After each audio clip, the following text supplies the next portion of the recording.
Good day guys, it's day 12 of the Great Philippine Overland Loop. We are now in Tacloban. We are in Leyte, back in the Visayas Islands. Tapos eto, nandito tayo ngayon. First stop is yung barko na dinala ng bagyo dito sa daan. Ayan. Anong bagyo ba yun? Yolanda yun, no? Yolanda yun, di ba? Kuya, anong bagyo nga yun? Yolanda yun, no? Yolanda. Ayan siya guys. So ginawa na nilang tourist attraction. So dati daw umabot yan dito sa sa daan. Pero syempre ginawa na nila para. Ito yung sa taas ng barko na sumadsa dito. Papakita ko sa inyo. Yan. So ayun yung daan, umabot siya hanggang doon. Sinatras nila. Ito yung loob. Sinatras nila, hinati nila yung barko. Para ginawa na nilang tourist spot as a memory of what happened in 2013. Grabe, 2013. That's 10 years na, from 10 years ago. Pero sobrang sama nung nangyari. Ano na lang, memory na lang yung naiwan dito. Diba? Ano masasabi mo dyan, Kuya Ian? Grabe, sayang di natin nakita ng buo. Yun lang eh. Mas maganda yun pag buo, no? Yung harap lang yung tapos puro kalawang, no? Yun yung maganda dun eh. Pero maganda pa rin. Nakita natin yung andito pa rin yung remains nung correct, ng barko. Correct. Ano brother, maganda ba resulta dyan sa Maganda ba yung Sobrang ganda. Maganda ba? Ayan guys, okay, kukuhanan lang ng team. Tapos, ano masasabi mo dito sa barkong to? Dati pala nandito yan, Nasa daan yan dati dito. Tapos buo pa. Ito pa siya original. Ayan pa rin daw, inurong lang daw nila kasi natin. Ayan. So, ito yung nagsisilbing alaala nung nung nangyari dito sa Tacloban nung Yolanda. Ayan, so this is our first stop. Second, punta tayo na San Juanico Bridge.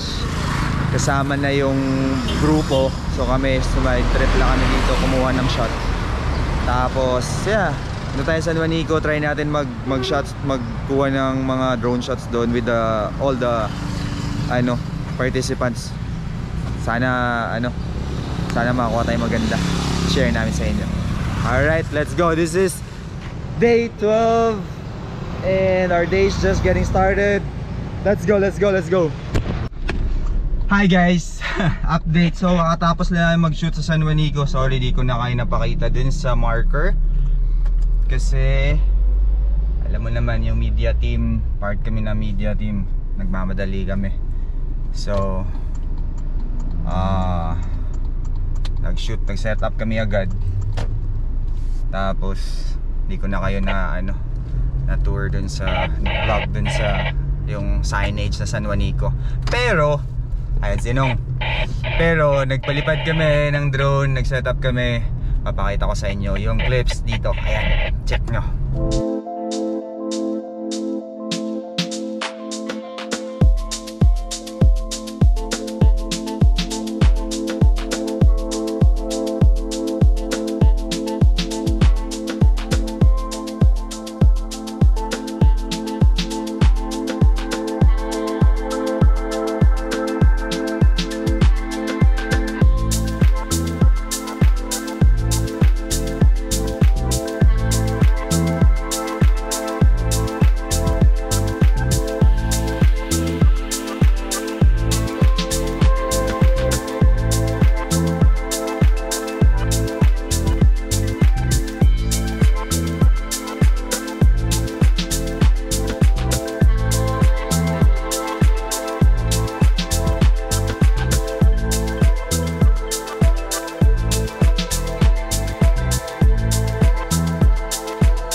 ano, nakita na yung drone shot namin sa San Juanico.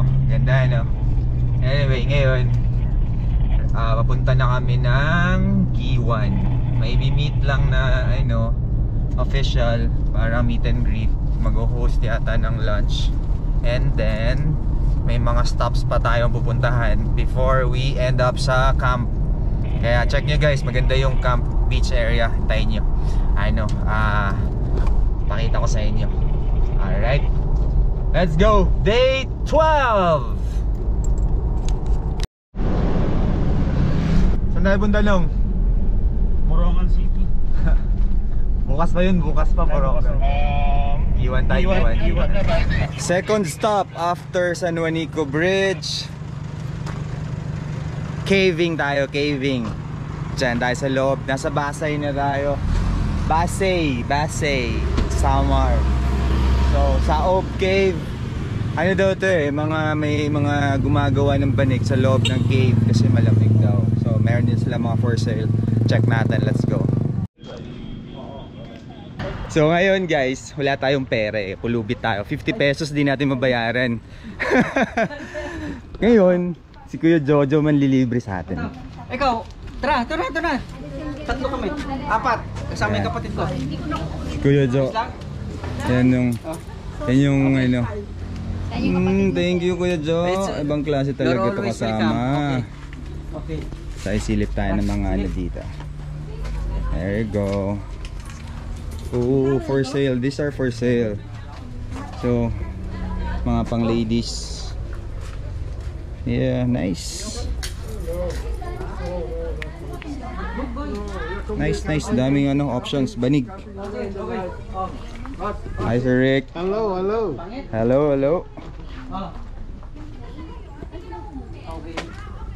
Hi Sir Pete. Hello. So cave talaga siya, ganun. Kita niyo. Kag. Ito program. Yan, kung makikita nyo, may mga banig sila with the designs. So yun yung sinasabi ni Kuya Jo, na dito sila gumagawa dahil malamig, so nasa loob ng cave. So if you will see, ayan no, ito yung cave, nandyan sila sa ilalim. So, oh shit, natakot ako dyan. Seryoso, ano yun? Takot ako dyan.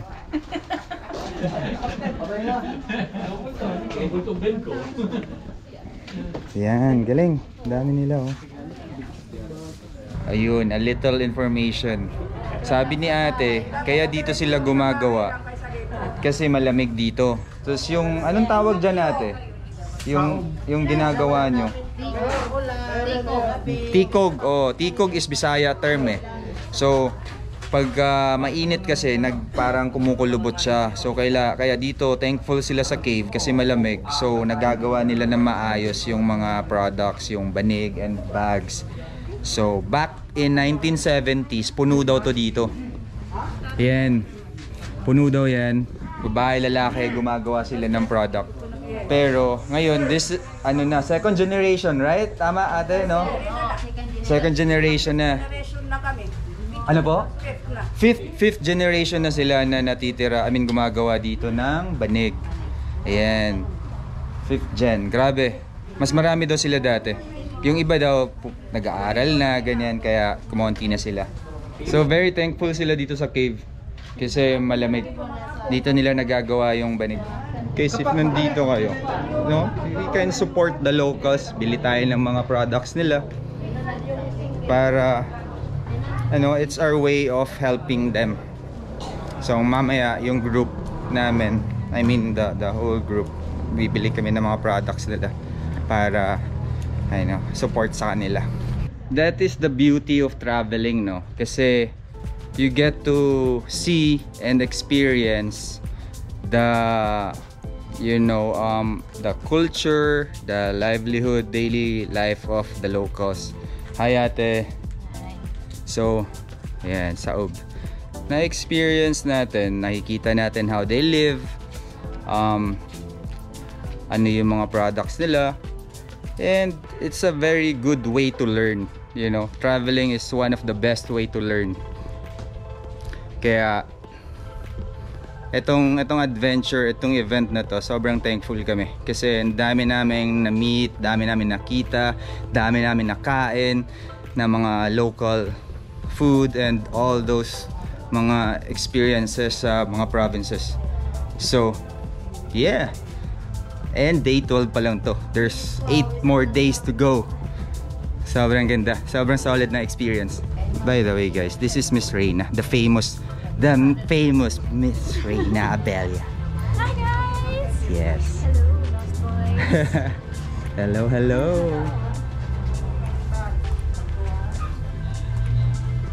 There you go. Whew, init. Naiwan na tayo ng convoy. Yeah. Ayan, nakakubili tayo ng backpack. Bili naman na natin dyan. Let's go. Baka technique mong kwan. Let's go. Habol tayo sa convoy. Solid dun guys, ganda ng mga gawa nila. Kaya suporta na din. And then ganda nung information nakuha natin dun. Yep. Off to the next destination with Nong Amor. Let's go.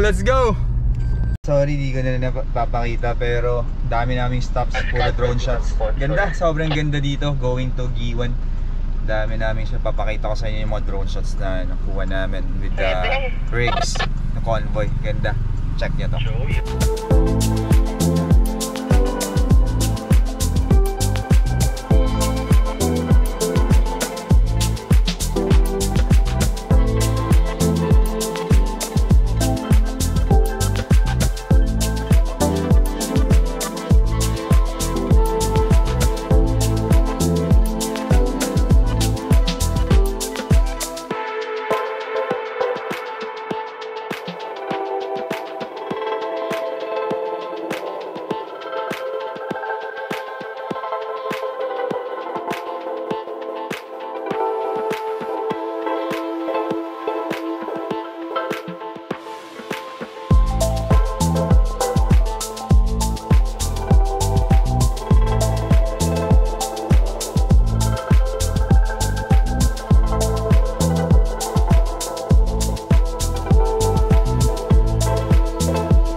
So guys, nandito na tayo sa Eastern Samar.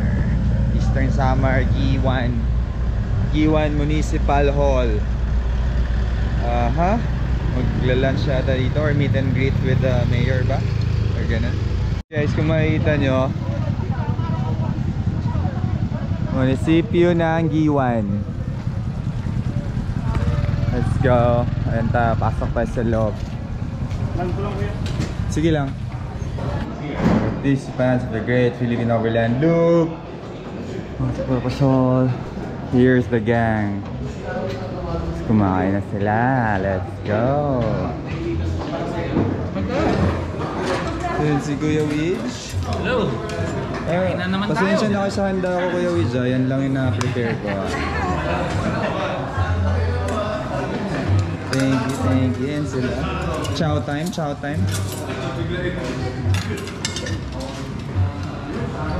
Kuya Joey, may tatanong ako. Yung Beringan ba? Beringan. Ano bang ano mo doon? Actually, yung Biringan, sabi nila, it's existing. Pero sabi naman ng iba, hindi. Pero meron daw, actually madadaanan natin, ewan ko lang yung Araw Beach. Going to Northern Samar yun. Parang yun daw yung parang Gateway. Parang ano, Araw Beach. Yun ang sinabi lang nila. But I don't know. Maraming kwento. Pero hanggang ngayon hindi naman kung saan talaga yun. But maraming mga kwento na nag-order ng ganito, pinadeliver doon. Oo nga daw. Mga ganyan, pero hindi naman existing. To see is to believe, gano'n. Yeah, oo. Pero yun. Pero yun yung sinasabi nila, parang Arrow Beach, parang something gano'n. Pero tingnan na, ewan ko lang. Puntahan mo para ma-check mo. Diba, The Lost City tawag Yun nila nga, doon eh. The Lost City. Baka doon kami makita. Yun. Puntahan mo. The Lost City. Matagal na akong curious din eh. Yun nga eh. Then yung tingin ni Sir Joey. He's from Tacloban. Yan. Kain. Feeling ko gutom lang to eh. Kakain ko na lang. Kakain ko na lang.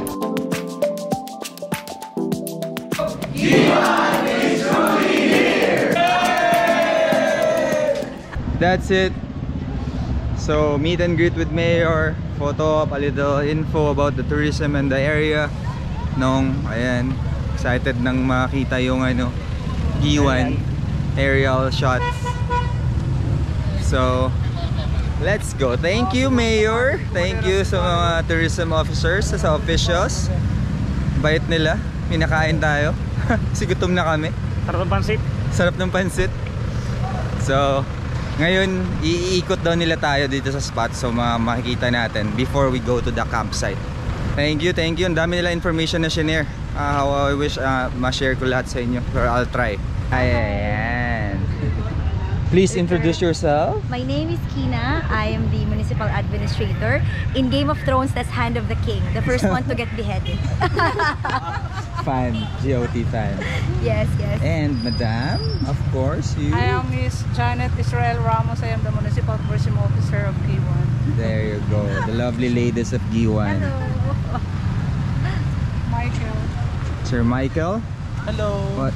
I am Michael, the staff of Local Youth Maskina. Development Officer. The local youth development officer also. There you go. Mali pa yung job title niya. Thank you. So, pasok tayo sa loob. Let's see. Kasi may sinasabi si Miss Kina dito ng mga shells eh. So Na, this door was during the Jesuit times, the 1600s. So it's beautiful carved doors of the 1600s. Saints Peter and Paul. oh. And the church is also a national cultural treasure, one of the 26 in the whole Philippines. Wow. So ano po siya? Ito po yung marker, but then kailangan siyang ayusin. But this was the reason why, and also Giwan was supposed to be in the tentative list of World Heritage Sites in the Philippines under Baroque Churches of the Philippines. And that's the reason why, nung nasira siya ng Typhoon Haiyan, pinagtulong-tulungan talaga. Biglang nagkaroon ng funds to restore it. Before po, walang roof. Tanggal Walang lahat, retablo. Wala yan, bagsak lahat to. As in gone. But then because of its status as a national cultural treasure, kaya po siya na-restore agad. Nice. Yes po. So that's the... Ito that yung is shell. one of the reasons why it is a national cultural treasure is because of its, they call it the unique shell ornamentation of Giwan Church, made out of 102 species of shells. 102. Yes, and corals. So, ayan po. Original. Yan. Ito naman po was the Franciscan time, 1700s. Grabe oh. Sobrang tiyaga nung design nung naglagay. 102 species of shells. So kung makikita nyo, ayan siya guys oh. Dinesign siya. Parang nice. So this is one of the reason na unique siya yung church, no? Very nice. And this is represented, the church is representative of the Filipino Baroque tradition. You notice yung marami siyang decorations, maraming kulay. Nung nasira po siya ng Typhoon Yolanda, before that, the color of the retablo was white and gold. Retablo is That that. one. Ah, The okay, frontal area. And then when the National Museum came in to restore the church, they found old layers of paint. Oh.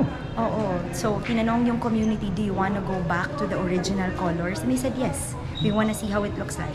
And it looks like very polychrome wood. Iba-ibang kulay. Almost Mexican. Oh, okay. Yeah. Ganda. Amazing yung design and yung interior. Not a lot of churches have a lot of old interior design. Correct. Minsan maganda sa labas, pero sa loob, bare pa. But our Giwan Church is a combination of the influences from the Jesuit, Augustinians, Franciscans, local community like the Shells. Correct. Galing, ganda. And it's big. Ibig sabihin, Big. malaki kaming pueblo noon. True, true. For this town, no?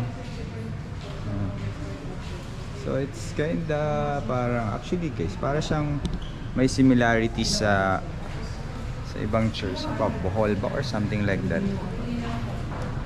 And by the way, if bago ka sa isang church, first time mo, I don't know if naniniwala ka, make a wish.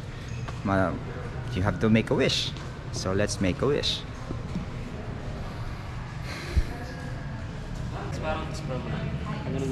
Now off to Linaw Cave, one of the famous cave. Let's go, let's go. Linaw Cave.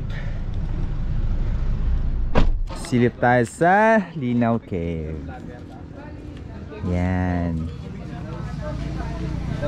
Hi sir, good afternoon. Gandang hapon sa inyo. Yan. So nadaanan natin yung surfing spot dun, sobrang solid. Sinong kukuha ng shots dun, pakita ko sa inyo.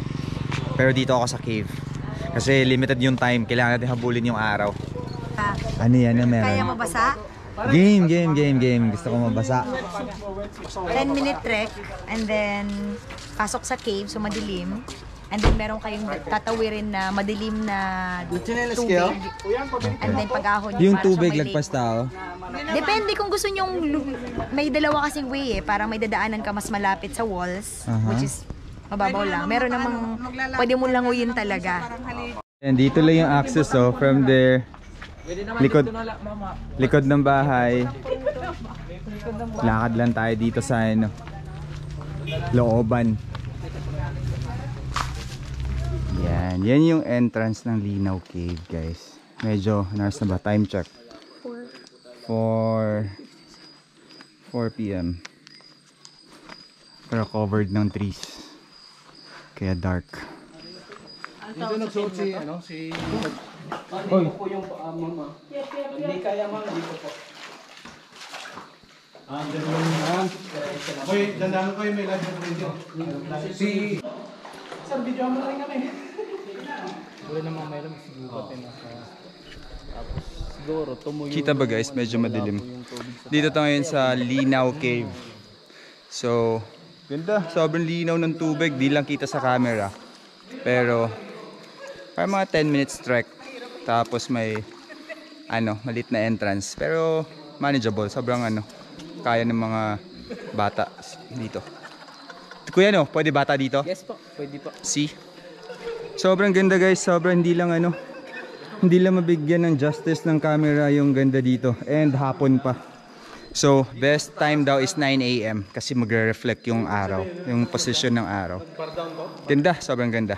Since nandito na tayo, sakit ang tuhod ko. Oh! Lamig ng tubig.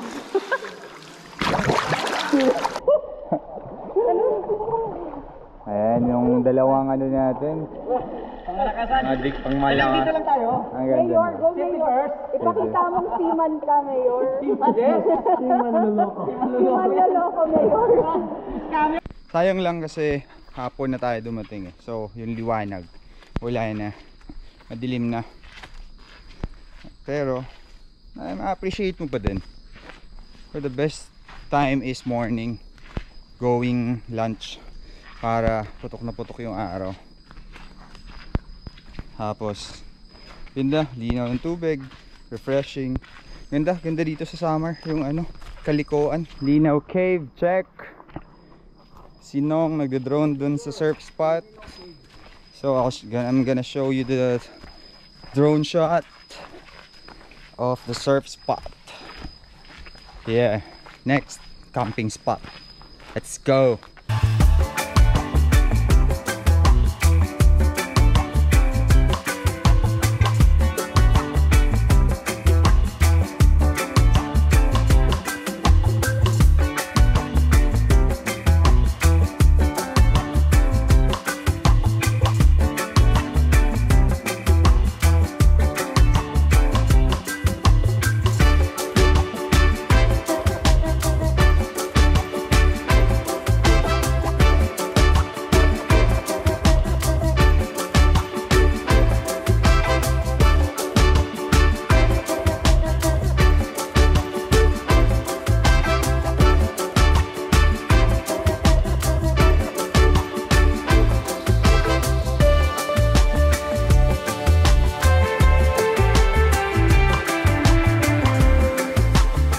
Lumipat tayo from Linaw Cave dito sa surfing spot ng Kalikoan. Sobrang ganda, grabe. Ibang klase. Sobrang ganda ng vibe. Ayan. The vibe. Beach, grabe. Ito lang yung road. Feeling ko babalik ako dito anytime soon. Very soon. Sobrang ganda. Sobrang solid. Ibang klase. Ito yung spot vibe na gusto ko eh. Sobrang solid. Chill ka lang dito. Ayan lang sila, mga locals and ano. So yan na agad yung beach oh. Ayan na agad yung alon. Grabe, hayop.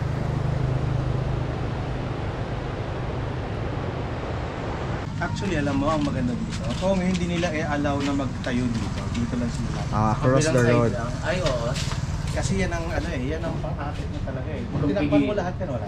Correct, totoo yan. Good point, good point. Dapat talaga sa side ng beach. Grabe dito sa Kalikoan guys, sobrang ganda ng klase. The best. Ito yung road oh. Ayan yung road. Surfing spot na agad. Sobrang chill lang ng vibe. Konti pa lang yung ano. Konti lang yung mga tao, visitors, ganyan. Ganda, ayan no. Andyan na agad oh. Grabe. The best. Kalikoan. Why are you so beautiful? Ganda.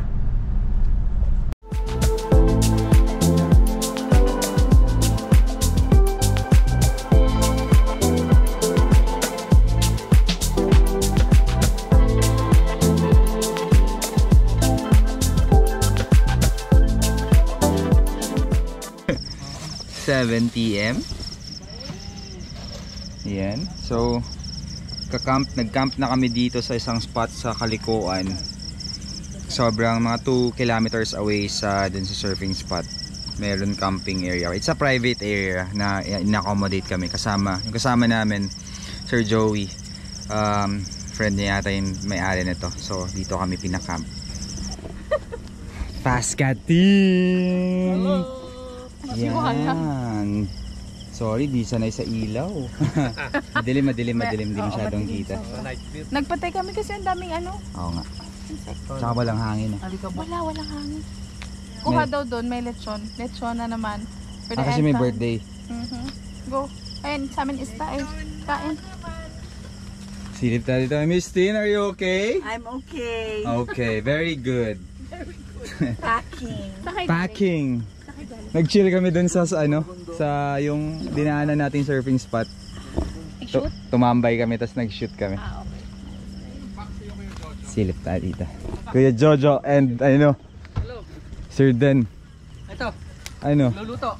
Celery tsaka bell pepper. Celery, bell pepper, onion. Ayan yung pwesto nila sa Kuya Jojo, Kuya Danny. Chill na chill, same as ours. Ito. Kalamansi. Ano pa?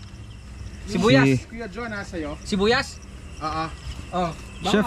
Chef Den. Bawang. Bawang. Hindi. Sige. Kuha na lechon dun. Ano pa to? Sige lang. Dami na nakain. Ha? Nag-chill na kayo dun. Chill na kami dun. Dito tayo ng squid thermidor. Uy!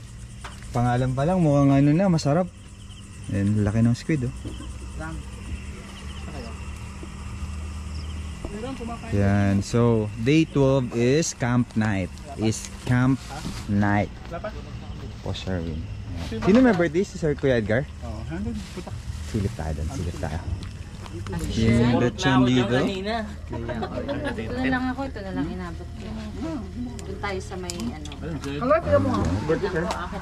Happy birthday Kuya Edgar. Thank you. Yes. Thank you so much. Surprise siya. Salamat. Yes. Ganda ng ano niya. Camping night, birthday, camping feet. There you go. Ibang surprise, no?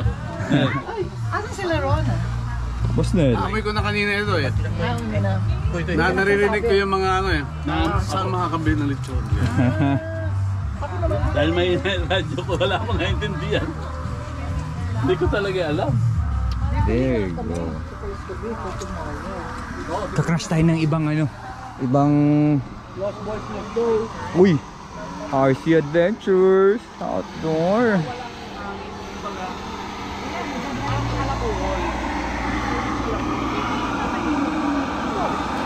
Ito mo show.